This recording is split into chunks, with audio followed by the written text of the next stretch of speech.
Hey guys and geigers, today I'm here with Monkey D. Ruffy and we're going to be discussing the very first issue of Shonen Jump right here on Gaijin Gai.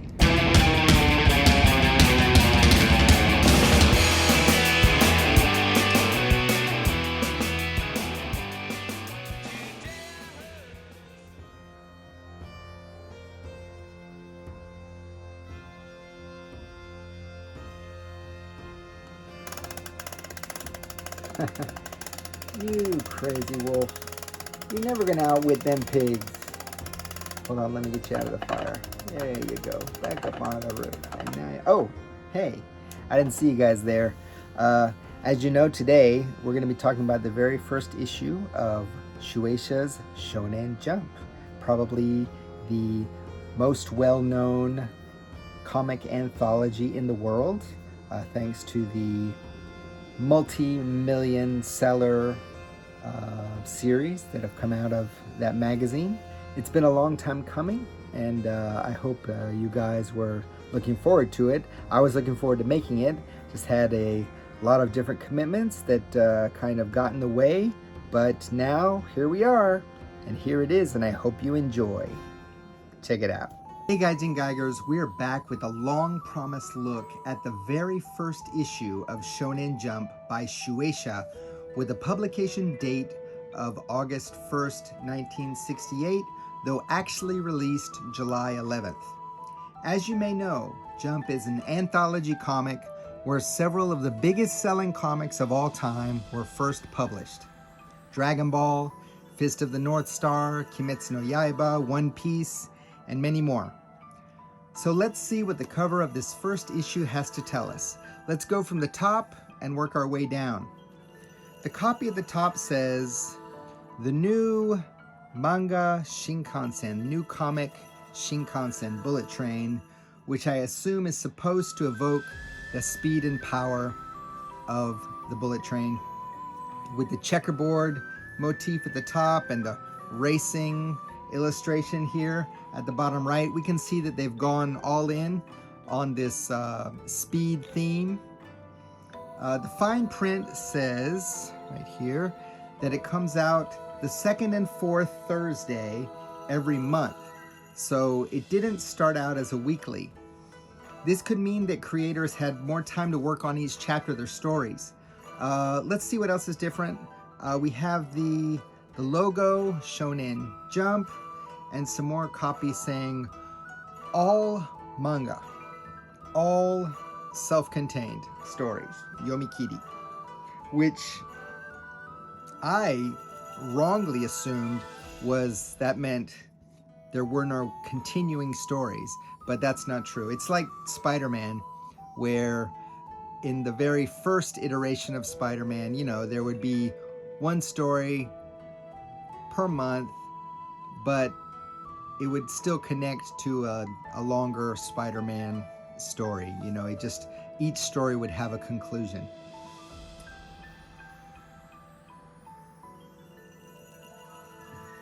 So anyway, that's another difference between Jump and the other weeklies right there, which contained illustrated prose stories, news, and science articles. The selling point here is that you can jump on in any issue and get complete stories. Contest with prizes totaling 1 million yen, where you can win a TV set. Wow, that's one way to get kids to jump on board. At the bottom it says Sokango first issue, and over to the left a little bit is the pirate character and the mag's name in English, Jump #1. According to the editing staff at the time, the feeling was that they were embarking on an adventure out into the world of boys' comic magazines, and that they would plunder, meaning absorb and assimilate, anything and everything.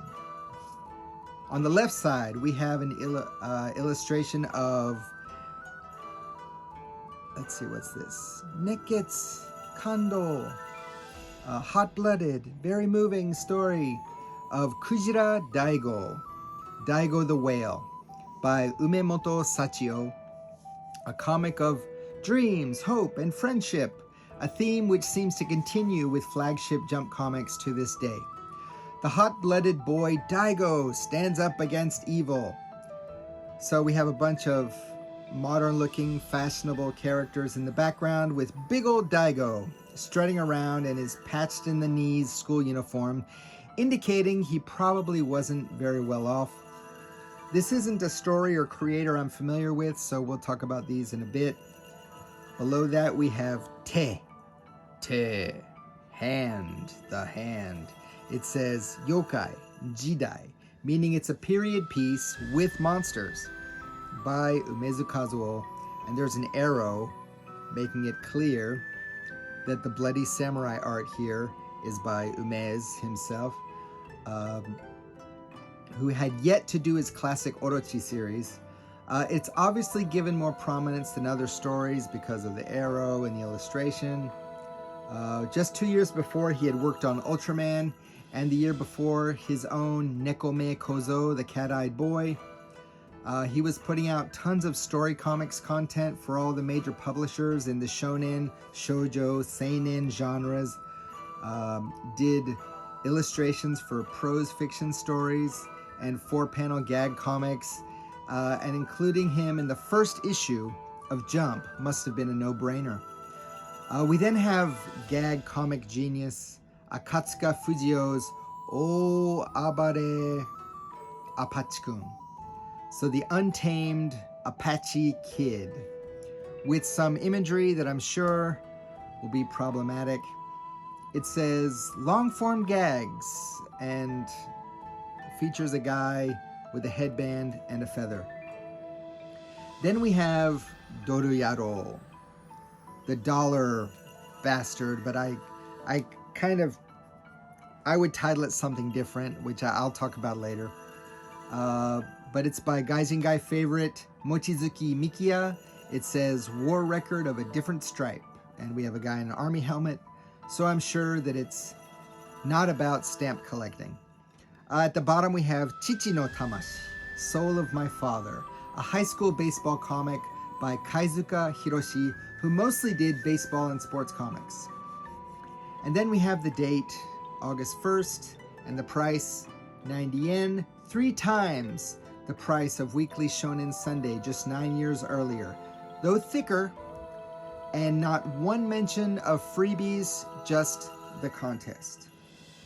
All right, let's open her up. Dun, dun, dun, dun, dun. What do we got here? We have an ad for Meiji Caramel. This is Meiji Vermont Caramel that just reminds me of Yellow Submarine. Perhaps a sheriff star with a skull on it isn't the best image for kids' candy, or I don't know, maybe it is the best image.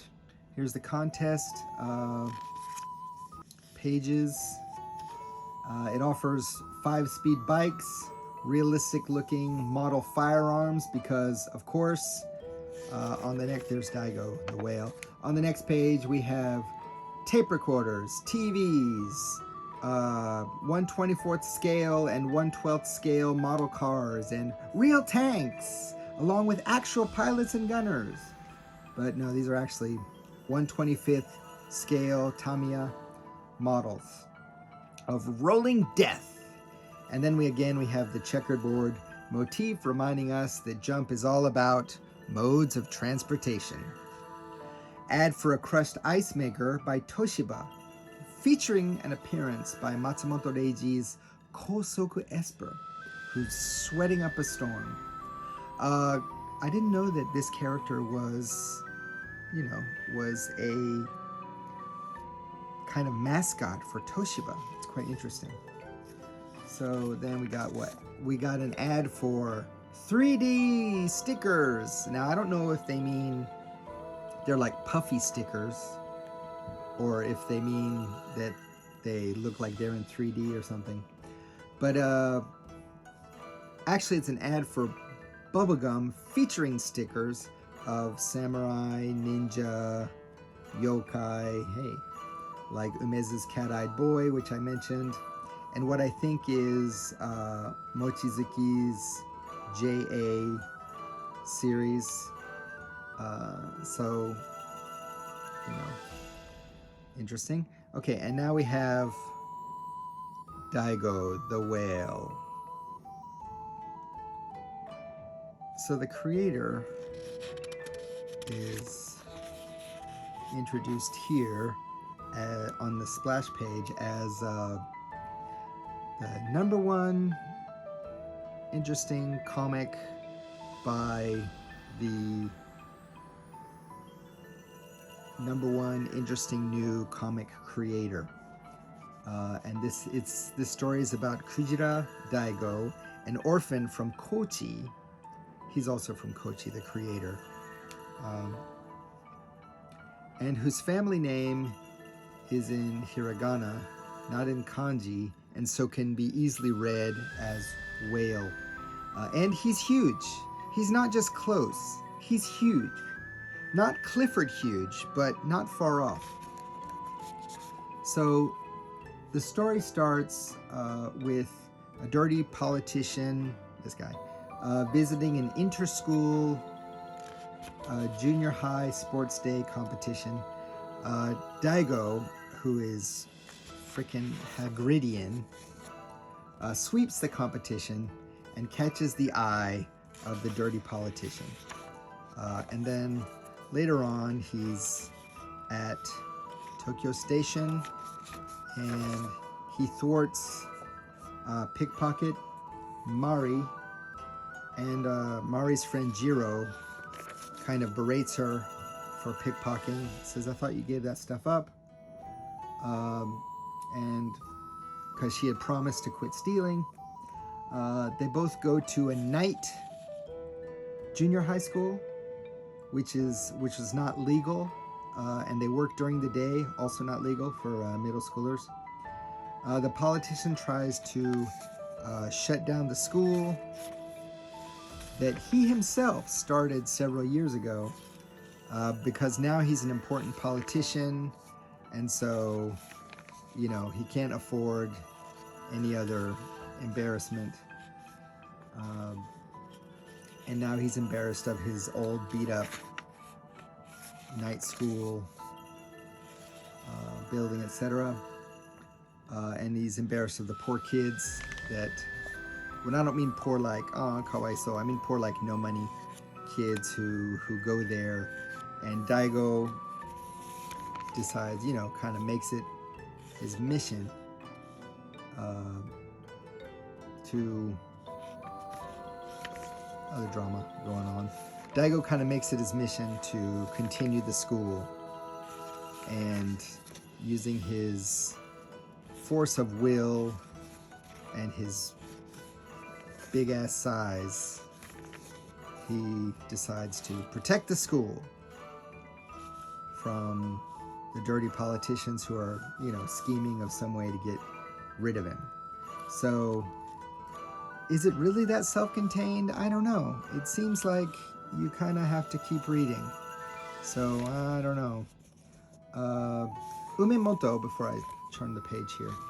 Umemoto is also from Kochi, like I said. And of the Kashihon that I've done read-throughs so far, there have been a bunch of readers that have sent in art from, and they're from that area, from Kochi. And it's part of Shikoku, another one of the big islands of Japan.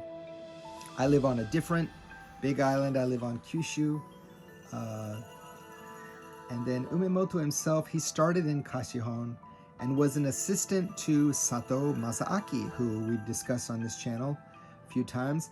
I wouldn't be surprised if we come across his name on a Kashihon Readers page in a future episode of Gaijingai.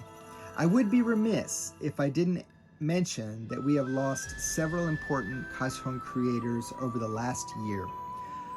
Big names, Saito Takao, Shirato Sanpei, but also Hirata Hiroshi, who is lesser known but still made quite an impact with his realistic style. Also Shirato Sanpei's little brother, Okamoto Taro.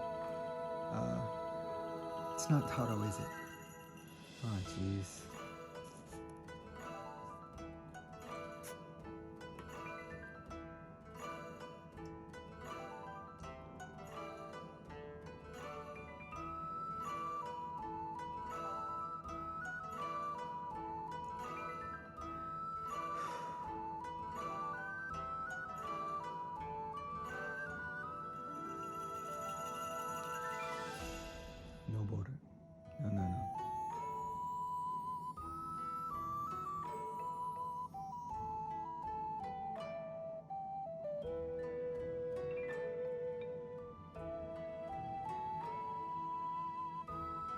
It's here somewhere.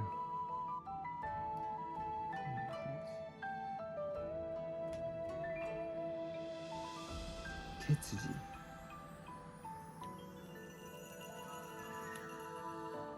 Along with, okay, I'm gonna start that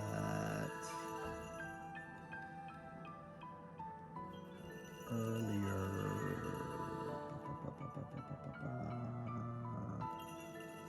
Okay. I would be remiss if I didn't mention that we have lost several important Kashihon creators over the last year. Big names Saito Takao, Shirato Sanpei, and his brother Okamoto Tetsuji, but also Hirata Hiroshi, who is lesser known but still made quite an impact with his realistic style. Apparently he also did the kanji, not kanji, but the brushwork for the Akira logo. So they will be missed, and they will be remembered at the very least by us Gaijinguygers, right? So here's an ad for the next ish with at least 3 different baseball comics, you know, sports again, right? And this seems to be like baseball plus ninja, which is interesting, and some gags, and Stekina Samurai. Good look at Samurai right there, right? Okay, and then we have the Untamed Apache Kid by Akatsuka Fusio,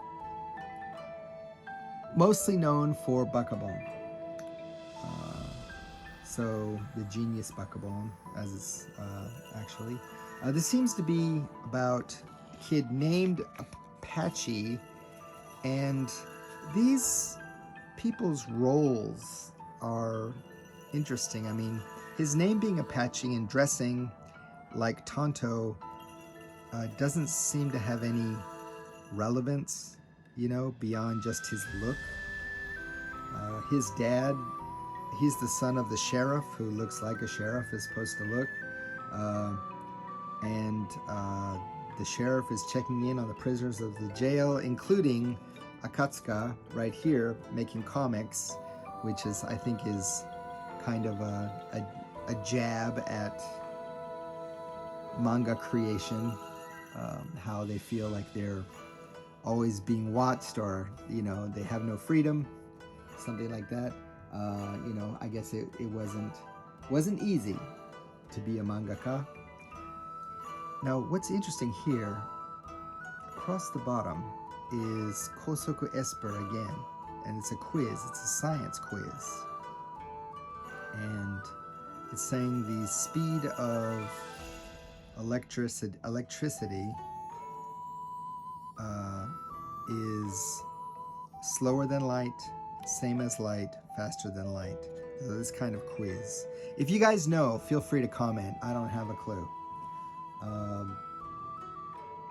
So I didn't even know this, but this character was created just to be a mascot for Toshiba, and comic series followed. So interesting. And it ran in the Shonen magazine, the monthly boys mag that Tetsuan Atomu, Astro Boy, is from. So it's just weird that a character being published in another publisher's mag is showing up here. So anyway, this gag comic it's got situations and locations from Western comics, but also has Jeeps, so go figure.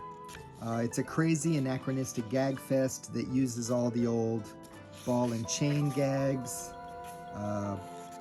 There's you know, lots of ball and chain gags, more ball and chain gags, including a long stretched out leg, which is very much in keeping with Akatsuka's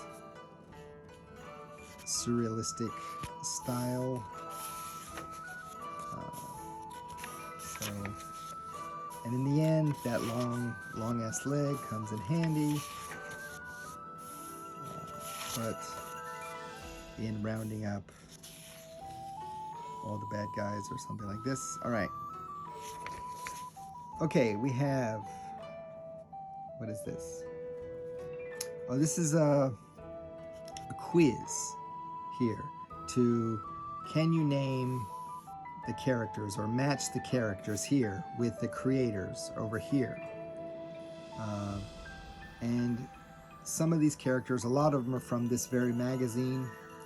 So I don't know if you'd like to try it, but let me just say that there are 8 off the top of my head without doing any research that I'm just not confident about.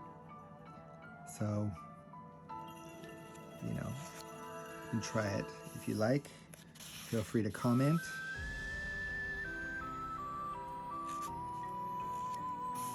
Okay. So one of the big sponsors for the contest, YMC. All right, so now we have about 6 pages of gags, some sports, some other gags, Hollywood gags from different creators under the title Manga Journal and Sports and Entertainment. Here's here's Giant Baba kicking Bobo Brazil in the head 16 times. And here's Takakura Ken, learning how to fast draw, quick draw for a Western, and drawing as quick as 0.35 seconds, which according to this article, and I would not take it as fact, this is 0.5 seconds faster than any Hollywood Western actor, making Ken the quickest draw in the world. Yeah, really though? Maybe. Who knows? He was kind of a cool mofo. So, yeah, these are, interesting caricatures here, self-caricatures. You've got Tetsuya,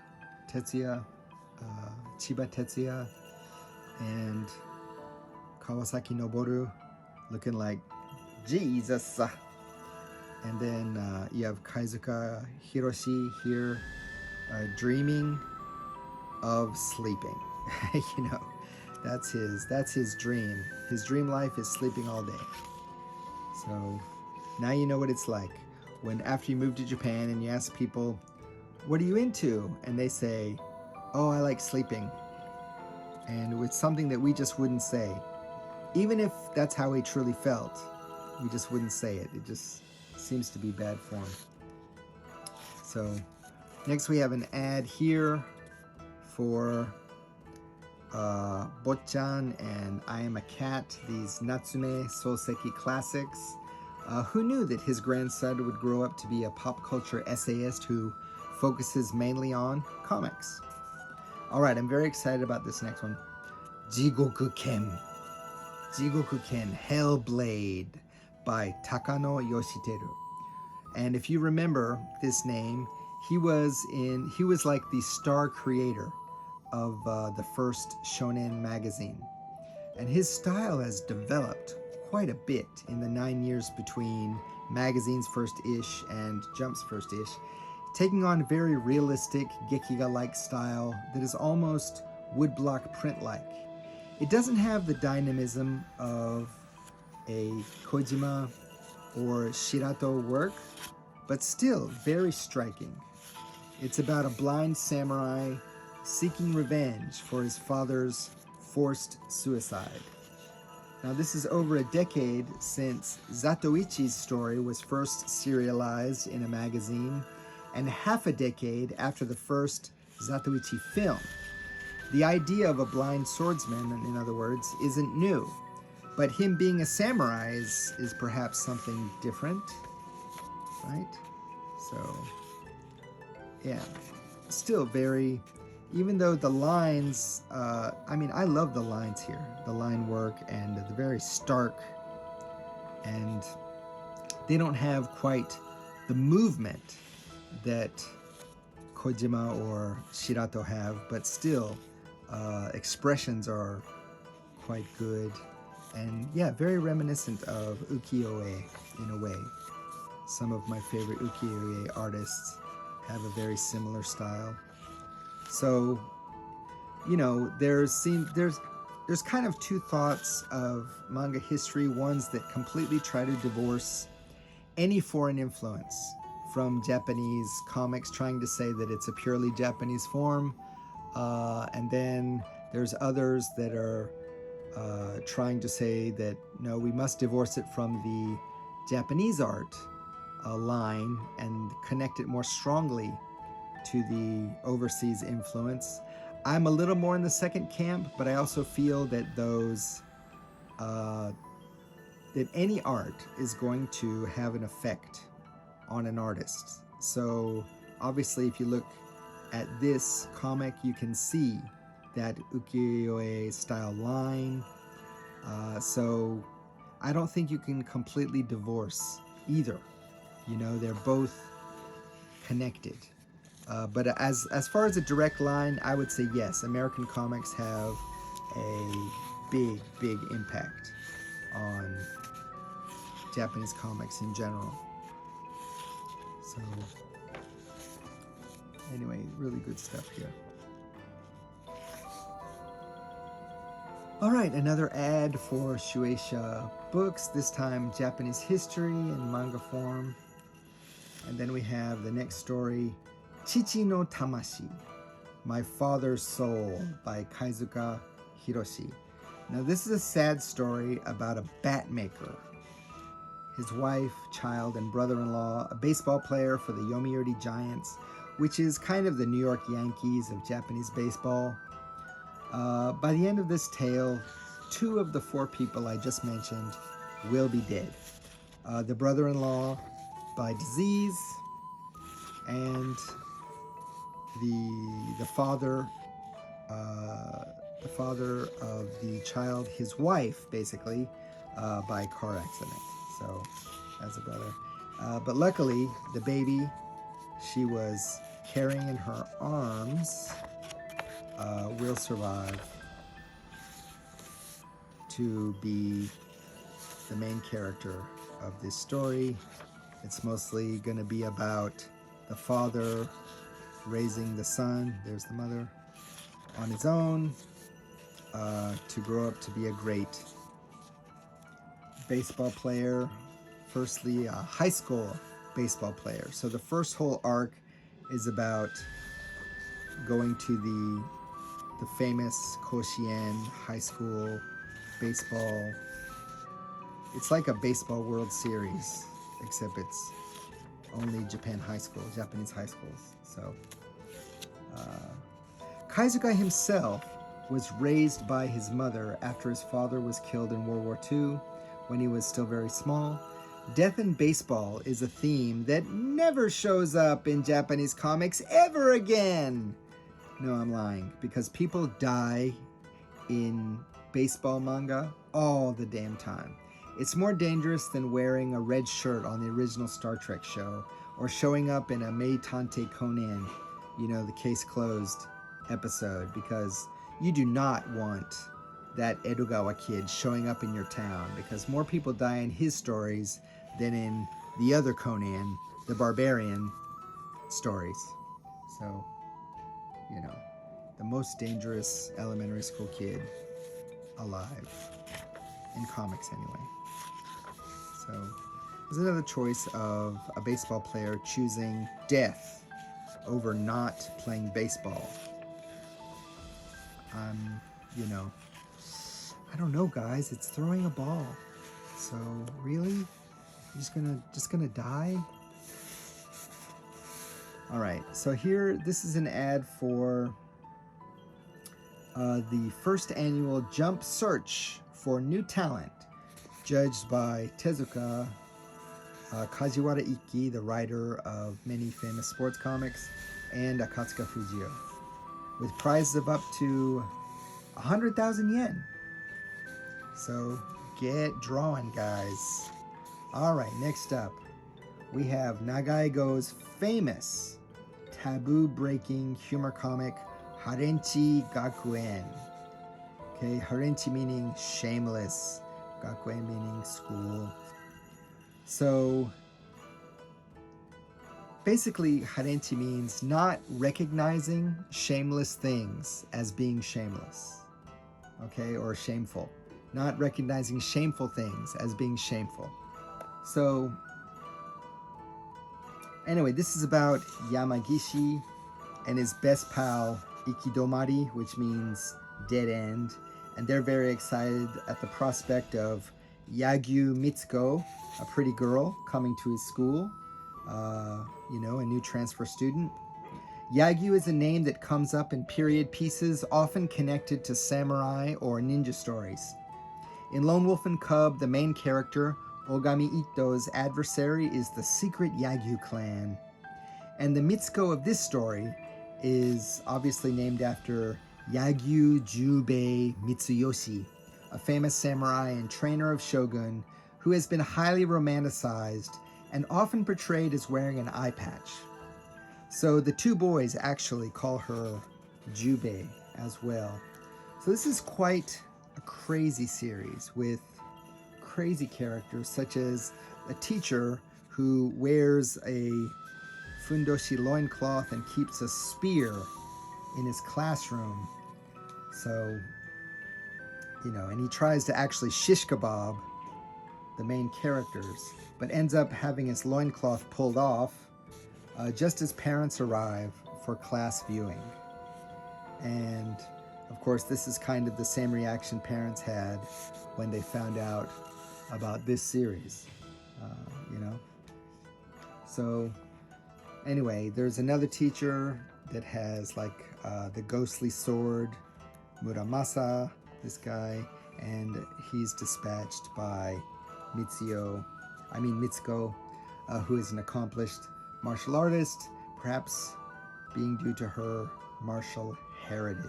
So Harenchi introduced the idea of seeing girls as objects of erotic attention to an audience that hadn't seen such impulses put into action in media unless they were reading or seeing fare intended for adults.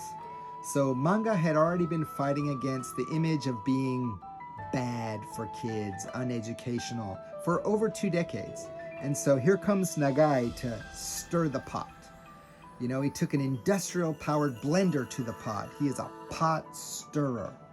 In 1969, the series introduced skirt flipping, which became a popular form of practical jokery, which is also clearly harassment, throughout Japan.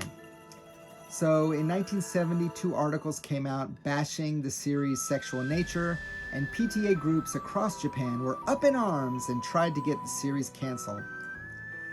Nagai apparently conjectured that teachers especially hated the depiction of teachers in the series, which is honestly pretty bad.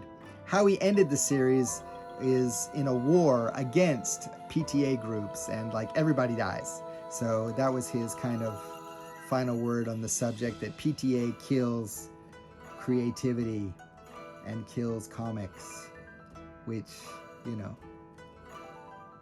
is an interesting way to look at it. So was he right to want to push the envelope as to what could be done with comics? Sure, yes. Push away, I say. I totally welcome the existence of every kind of story, every kind of idea. Were many Jump readers emotionally mature enough to process this humor and enjoy it for what it is without simply copying the crazy behavior or adopting the attitudes of the ridiculous characters? Probably not. Were parents rightly concerned? Maybe. That's a iffy question. I think parents should at least try to keep an eye on what their kids are reading and at least try to understand how those kids are processing such stuff, while at the same time it's kids' sworn duty to try to thwart such parental efforts. I do think that media does sometimes have a subtle, sometimes less subtle effects on people. Many of the problems we face right now are based on what information is transmitted to the public and how it's presented. So even when we're not talking about lopsided presentation of facts, but so-called pure entertainment, how we process what we see and read is important. And though this is not really the video or the channel for this discussion, we are going to come across such so-called problematic text, meaning myopic, racist, sexist, misogynistic, homophobic, and or violent content. And when we do, I don't want to just skip over such stuff. I'll likely call out the problematic areas. I might even still find some redeeming qualities of such stuff. Much like how exploitation cinema could be exploitative and at the same time have empowering presentations of women, people of color, and other marginalized or monsterized groups. So what you take away from those things, whether good or bad, is also on you, in my humble opinion. So heavy stuff for the beginning of the new year, eh? All right, next up we have Dodo Yaro, dollar bastard. But I call it Scavenger Soldier by Mochizuki Mikiya. We've talked about this gentleman quite a bit on Gaijingai, and we've recently mentioned his Saizensen Frontline series about the heroic Japanese American Army platoon, actual platoon. This story comes right on the heels of that one, and is the tale of one Henry Kawaguchi, who is on the European front lines fighting the Germans, but also somehow making some moolah on the side. Henry always seems to have tons of food, which for a buck here and a buck there, he's willing to sell to his compatriots, which are a ragtag group made up of several different units that have lost most of their men. So he also manages to avoid combat quite a bit and is often reading comics like Combat, which isn't really a comic. It's probably the title of a TV show that was popular at this time, 1962 to 1967. Later on, you see him reading, let's see, where is it here? Later on, you see him reading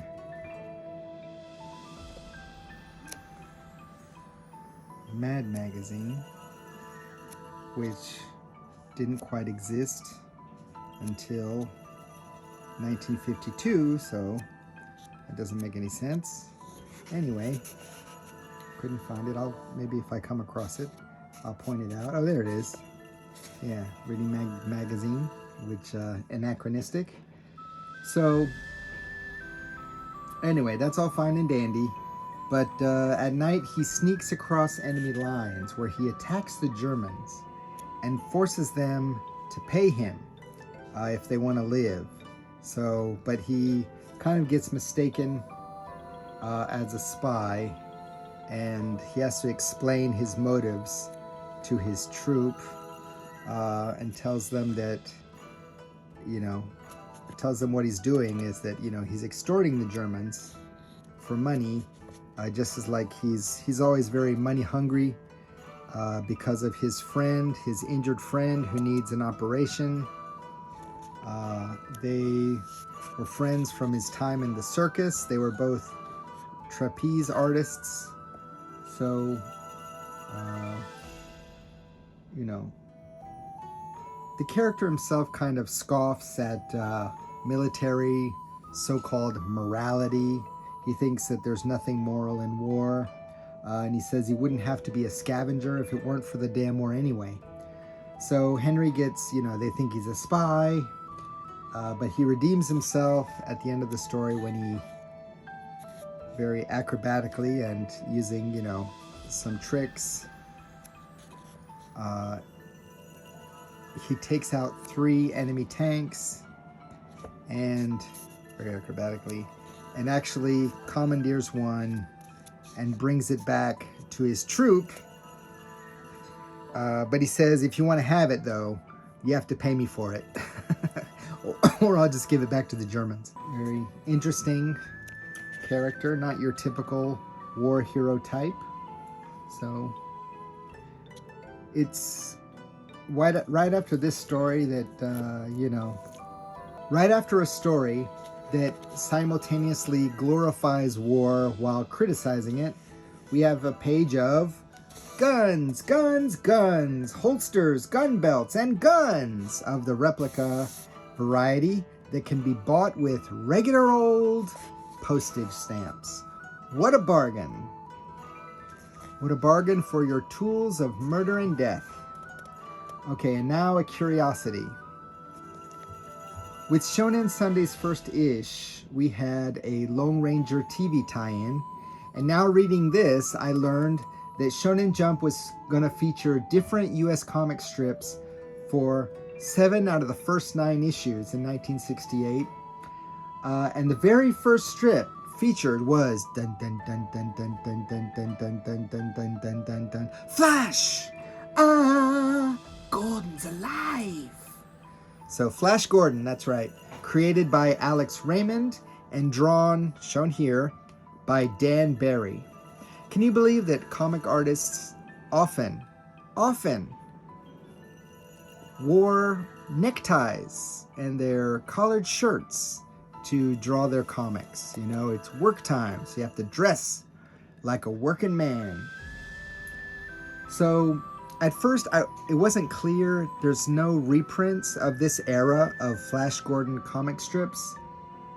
So I had a little trouble tracking down what year this is from. You know, this is 1968. These are from 1963, from a storyline called Deathstone. There's no Ming the Merciless, no Mongo, no Prince Baron, no Birdmen, just the plot of Armageddon a few decades before its time. So you've got, you know, killer asteroid type thing headed toward the Earth. All kinds of danger. So Barry, who is credited on the strip, worked with a lot of different comic strip artists, including Harvey Kurtzman, the creator of Mad, Mad artist Jack Davis, fantasy pulp and cover artist Frank Frazetta, science fiction author Harry Harrison, and many others. But the artist who worked with him the longest and the closest, and who eventually took over all art chores, was Bob Fujitani, who died in 2020 at the age of 99 years old. And he wasn't actually credited on the strip until like the late 70s, early 80s. So Fujitani started working on the strip right around here, 1963, right when these first were published. So thank the maker for those auction sites, or I wouldn't have been able to track down some of the originals of this particular storyline. And because comparing those, I realized a couple of things. Is that the panel order, of course, is right to left for Japanese readers, you know? But the panels have not been flipped, which means you still have to read the dialogue left to right within each panel, which, you know, because I would like, oh, here's an answer and there's a question, or there's a reaction and then there's a statement. So that's quite curious. And also, I realized that some panels have been removed. Some strips, whole strips, have been removed. There's a whole storyline about the one astronaut contacting his family.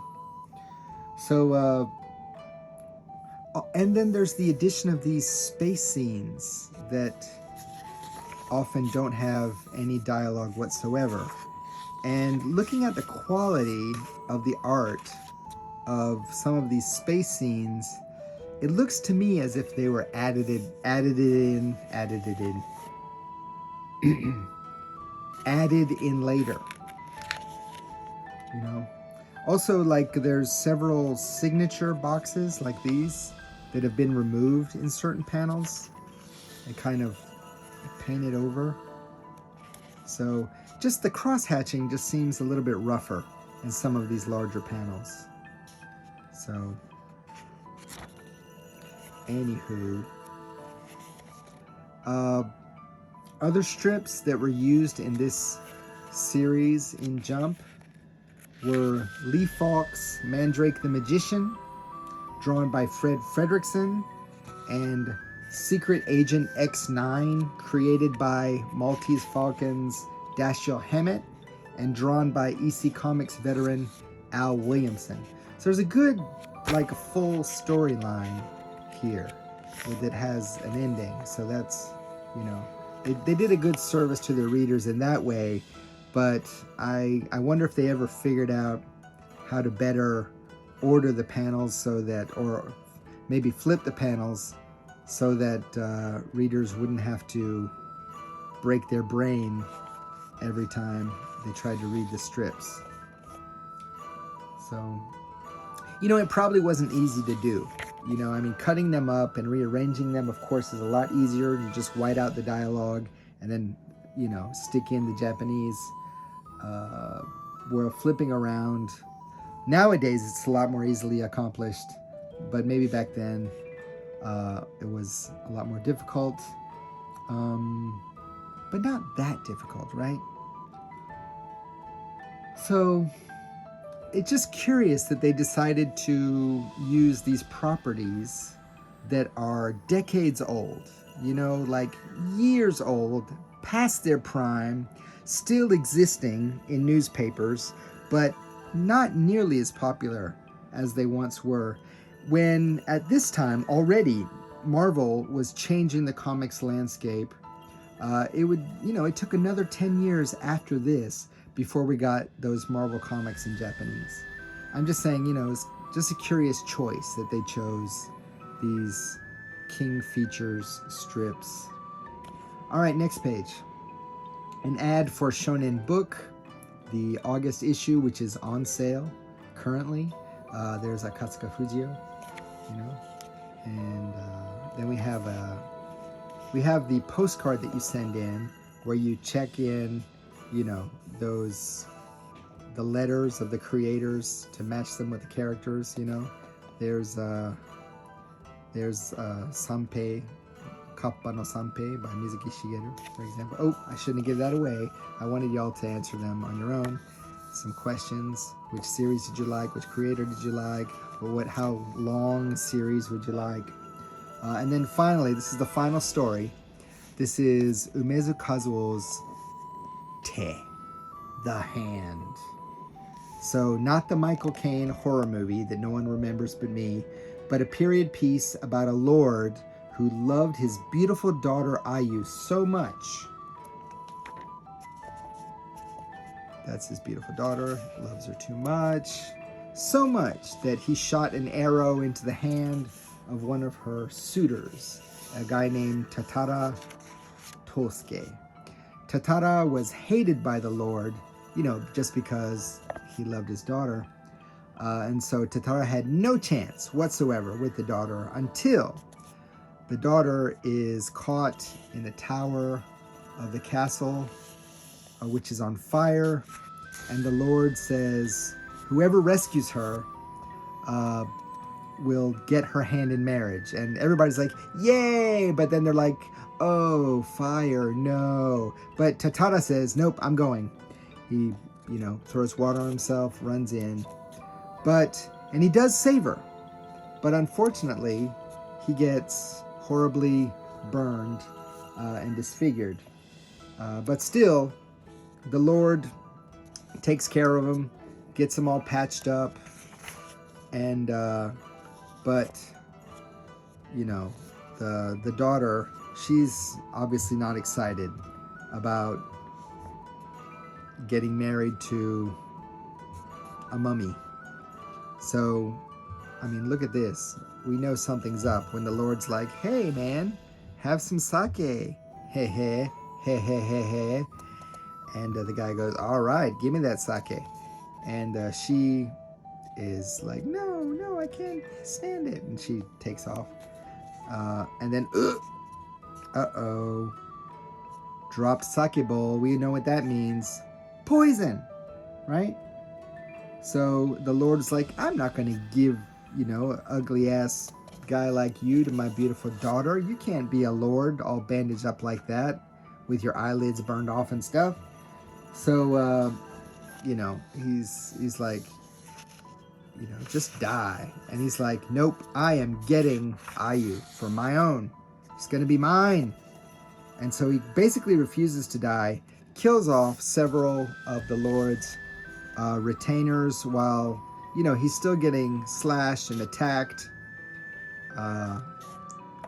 and damaged. But he's still got the will to move on, to keep going after Ayu, chases her down.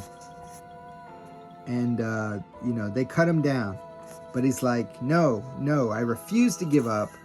Cuts off his hand. The hand shoots through the air, grabs her in the neck, and does not let go. And it's so painful, but they bandage her up. And, you know, and of course it's the hand that the Lord shot the arrow in. So, you know, that's very clear. She lays down for a while, they bandage her up, and she starts to feel better. But when they take the bandages off, no, the hand is still there. And not only that, the hole starts to fester and rot. And that rot spreads to her, and spreads to her, you know, to her face. And in the end, we get the Lord. He's fallen on his own sword, apparently, because he has tried to rip the hand off and has actually ripped her face off with it. Ooh, that's a nice happy ending. Don't you love happy endings? Yes, we do. So, anyway, UMEZU is always a champ, always a master, and it's kind of an interesting ending to the first issue of Jump. I just love this double panel. You know, I just love that panel so much. Okay, so we have an ad for the second ish to come out soon. We've got some other features. We've got Stekina Samurai, you know, by Sekia Hisashi. We've got Mandrake the Magician. We've got a boxing comic called Loser Makiinu, and an action manga called Attack V, by Asaoka Koji, whose name I've seen on some Kashihon titles. And then finally we have some space for readers page. We've got comments from the creators, and honestly, just not that interesting. The readers page, we do have one reader who says they're very curious about Jump, waiting for it to come out because it has some American comics in it, which is, you know, that's an interesting thing. And then we have a color ad for World War II memorabilia, including Nazis, Nazis, Nazis. Get your Nazis! Get them while they're hot. Thanks, YMC. Just what I needed. So anyway, let's quickly flip over for some Tamiya motorized Soviet tanks. Yay! More death and destruction, please. So I can't just like not comment on this stuff. So, you know, I know that having Nazi memorabilia, wearing Nazi cosplay doesn't automatically make you a Nazi.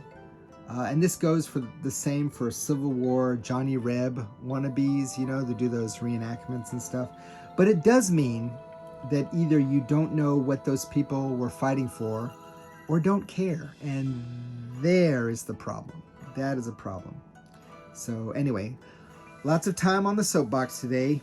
Very interesting glimpse into manga history. The first issue of Jump, perhaps not exactly what you were expecting. UMEZU was a surprise, as was Flash Gordon. Mochizuki is never boring. And Takano's evolution as an artist is astounding. So I hope you enjoyed this book and this look into this book as much as I did. Hopefully the next vid won't take as long to get out. But peace out, and I'll see you in the funny pages.